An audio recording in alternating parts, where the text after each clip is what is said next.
More Grand Slam trophies than any human who ever stepped onto a tennis court. More weeks sitting at #1 in the world rankings than anyone who ever held a racket. When people scroll through those statistics on a screen, they look at the numbers and they assume they know my story. They see the winning moments, the trophy ceremonies, the smiles under the bright lights, and they think it was all written in advance. But almost nobody ever asks about the nights when my chest was so tight I couldn't breathe. Nobody asks about the people who shaped my soul who are no longer here, or that freezing, surreal moment standing on a court in Melbourne, staring into the bright stadium lights, and genuinely not knowing if I was taking my final breath as a professional athlete. Everyone sees the glory. Almost nobody sees what that glory costs. Tonight, I don't want to give you the polished post-match interview version of my life. I want to give you the truth, all of it. To understand any of this, I have to take you back far before tennis ever entered my mind. Before the sponsors, before the press conferences, before the rivalries. I was an 11-year-old boy living in Belgrade in 1999. In the spring of that year, the world we knew simply evaporated. Every single night, for weeks on end, the air would fill with this low, mechanical hum that slowly built into a high-pitched whistling sound right before the earth shattered. Nothing in human existence prepares an 11-year-old child for the sound of air raid sirens ripping through the dark, or that terrifying whistle that tells you a bomb is about to hit a building nearby. People look at my tennis game today. They look at my movement, my focus under pressure, this absolute refusal to crack when an entire stadium is screaming against me, and they ask where that iron mentality comes from. I always go back to 1999, because that is the exact year my mind was forged. Our apartment building didn't have a reinforced bomb shelter in the basement, so every single night, when those sirens started wailing, my family, our neighbors, dozens of frightened families packed together, would sprint through the dark streets to the building next door because it had a deeper underground cellar. I distinctly remember holding my little brother's hands in the pitch black. I was the eldest. One of my brothers was just a small boy. The other was barely more than a toddler taking his first real steps. In the chaos of those nights, an overwhelming realization settled into my young mind. I felt it was my personal duty to keep them safe. It wasn't just my parents' responsibility, it was mine. At 11 years old, while other kids around the world were playing video games or worrying about schoolwork, I was standing in a dark hallway thinking that if a wall collapsed, I had to be the body that protected my brothers. There is one specific night that refuses to leave me. We had just turned off the lights and laid down on thin mattresses, trying to sleep, when a deafening explosion went off right down the street. The shockwave rattled the entire structure. My mother struck her head against a concrete wall and lost consciousness for a brief, terrifying moment. My father scrambled through the dust to help her, and I found myself crawling blindly through the pitch-black darkness, sweeping my hands across the cold floor, desperately searching for my brothers. I couldn't see a single thing, just total, suffocating blackness, filled with the distant sounds of glass shattering and people screaming in the alleyways outside. That isn't just a memory you store in your head, that is a trauma that embeds itself permanently into your physical nervous system. For months, this was our reality, night after night after night.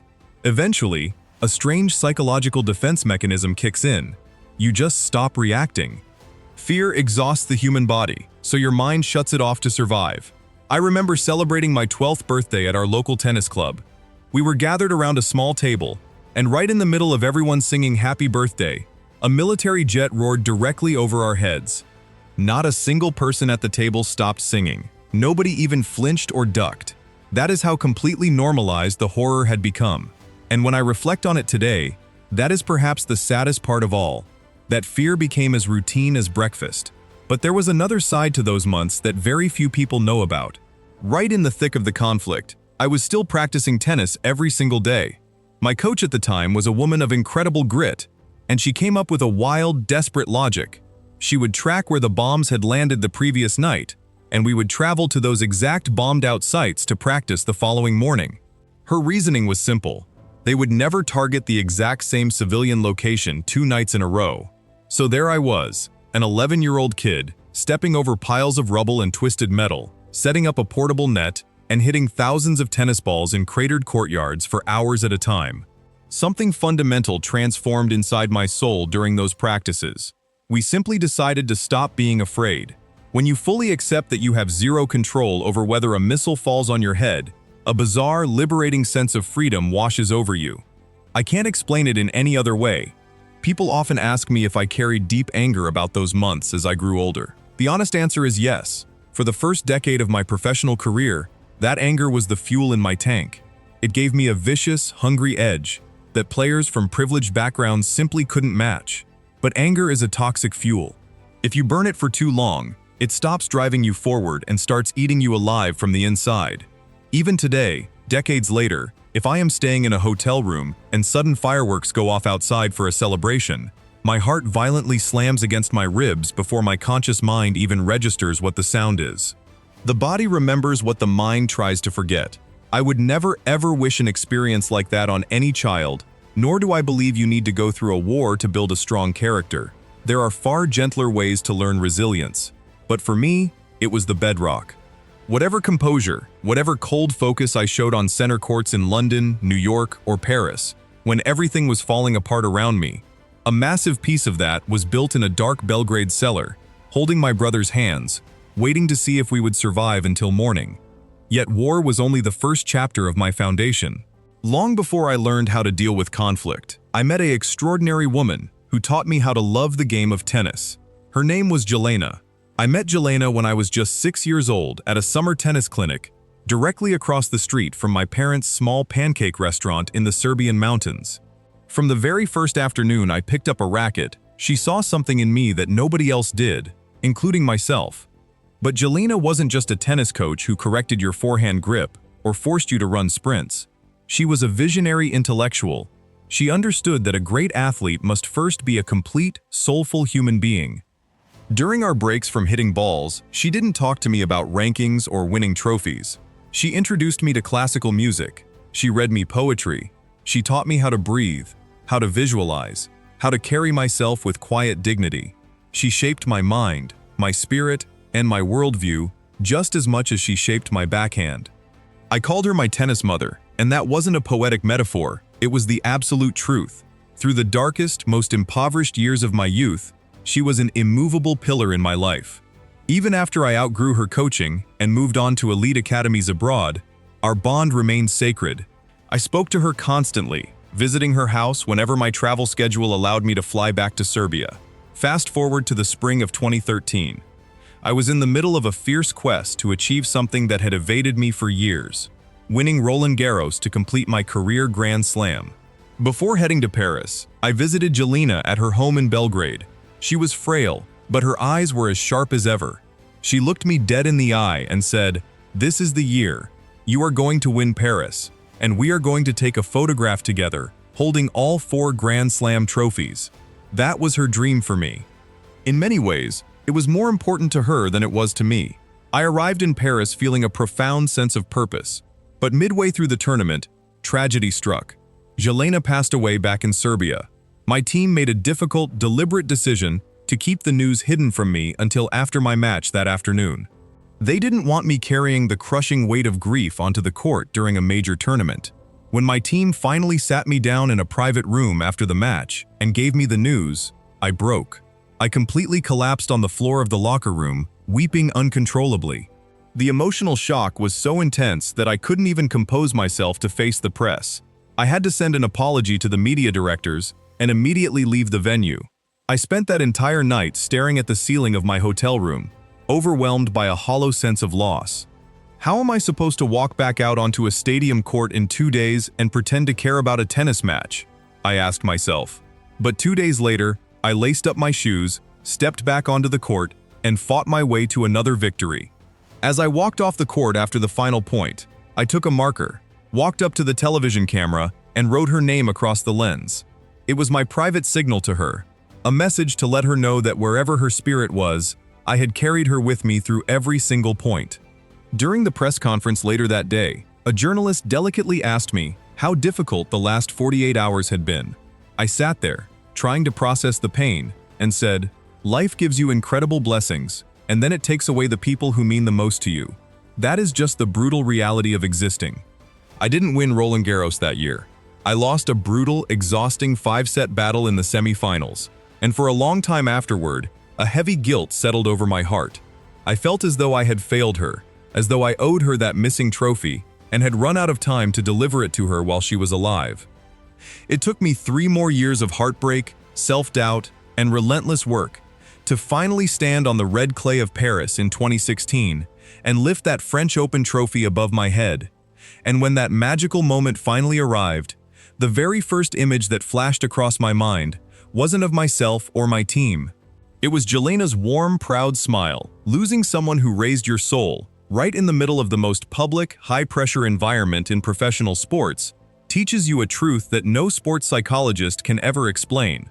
It teaches you that no matter how many silver cups you hoard, no matter how many millions of people cheer your name, trophies cannot fill the empty chair left behind by someone you loved. They are just metal. The real substance of life is the love you gave and received along the way. I still think about Jelena every single time I tie my shoes before walking out for a Grand Slam final.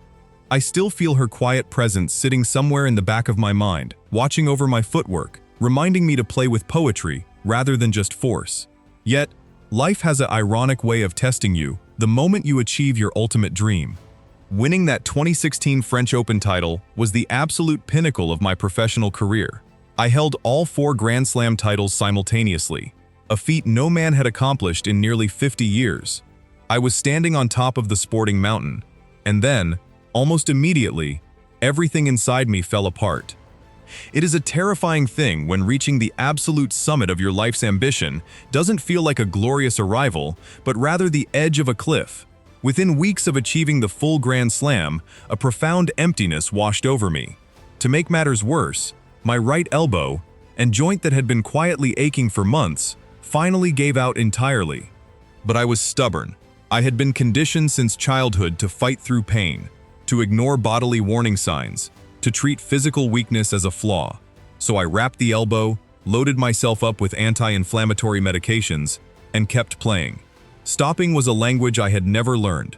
Predictably, ignoring reality only made the damage catastrophic. Eventually, the pain reached a point where I couldn't even extend my arm to serve without sharp, blinding shocks shooting down my forearm. I had no choice left. I had to undergo invasive elbow surgery. I distinctly remember sitting on the edge of a hospital bed after waking up from the operation, looking down at my bandaged arm, and breaking down into heavy, desperate tears. It wasn't physical pain that broke me in that moment. It was a profound sense of personal betrayal. My body had been sending me frantic distress signals for 2 straight years, and I had arrogantly ignored them. Now, I was paying the ultimate price. I was forced completely off the tour for 6 months, and when I finally returned to the practice court, the situation was far worse than I could have imagined. It wasn't just my elbow that felt wrong. My entire game had evaporated. The timing on my shots was gone. My footwork felt heavy and clumsy. Most terrifying of all, the burning emotional hunger that had defined my existence since I was an 11-year-old boy in Belgrade was completely absent.